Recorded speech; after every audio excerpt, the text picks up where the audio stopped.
हाँ जी, अस्सलाम वालेकुम चाचा जी। हूँ शारजे सज्जे आ गया गड्डी खाली करके, तो मैं आख्या गड्डी सवेरे बाहर कढ़ के सर्विस स्टेशन तो फिर ही चलना ते रोम ते।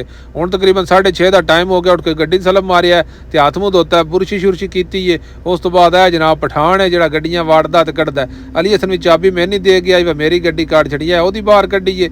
उस तो बाद जनाब अपनी हल चले ते काम बड़ा, तेल चेंज कराना, टायर चढ़ाने ने। अली हसन आ गया तो हुण चले रूम ते, पेपर शेपर रूम ते रखने ने। उस तो बाद नाश्ता करके ते जाना है टायर लैन। कोल पैसे भी कोई नहीं। ਇਹ जनाब नाश्ता अगे बने आई तो भाई ने आख्या बा टायर लै दिओ दो। उन्हें आख्या चलो सही है, टायर लैन आया चैनिया कोल। इतों मैं आख्या वारे दे लाभ जाते ने, कोई वेख तक के टायर लए ने जेडे सस्ते आन, वो 2 टायर लए ने। तो उस तो बाद जनाब इनाम दिते ना, पैसे शैसे दे के टायर धराए ने ट्राले ते। मैं आख्या बा चलीए रूम वाल। फिर जनाब गया इन्होंने फुफरिया के रूम च। अशरफ फुफरा आया पाकिस्तानों, इन्हें दवाने का जूस पियाया है। तो नाले इन्होंने आख्या कोई 4 आने दो, मेरे को पैसे को नहीं, तेल बदली कराना है। जेडे बंदे आए उन्हें गड्डियां लैनियां ने, आ वेख लो।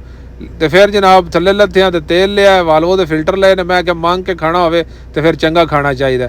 बिल जनाब साडा बनया 834 रुपये।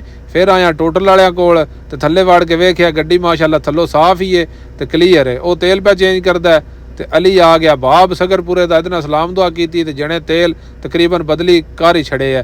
तेल बदली करने तो बाद जनाब जने नाल कीती है सलाम दुआ, तो सीधा टुर गया पंचरियां कोल टायर चढ़ाने वास्ते। इन्होंने भी आख्या मेरा कोई हाल नहीं, तो बस जल्दी जल्दी टायर चाड़ दो। उन्होंने भी ढिल नहीं लाई, टायर बदली कर दिते ना। उस तो बाद चेक शेक किए तो हुण जनाब चले टोटल गड्डी खिलारनी राती।